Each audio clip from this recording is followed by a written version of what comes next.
Знаете, я хочу достаточно жестко выразить свои мысли в отношении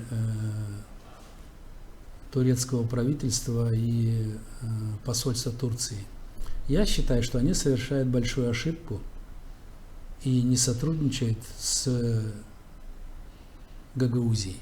Вы не хотите сотрудничать с исполкомом, да ради бога, не сотрудничайте с исполкомом. Но в Гагаузии есть масса людей, грамотных, толковых, которые могут сформулировать свои мысли, которые могут сформулировать какой-то документ, обратиться, решить какой-то вопрос и взаимодействовать. А сегодня, приняв позицию, что, я знаю, я просто не могу это говорить по телевидению, я знаю причины, почему именно так Турция сейчас ведет себя по отношению к нам. Но Турция забывает самое главное.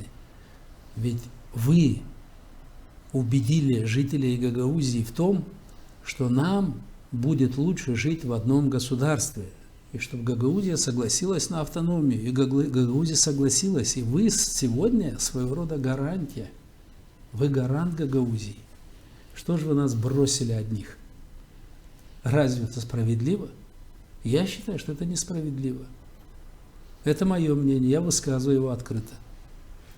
Это ошибка со стороны правительства Турции, ошибка со стороны посольства Турции.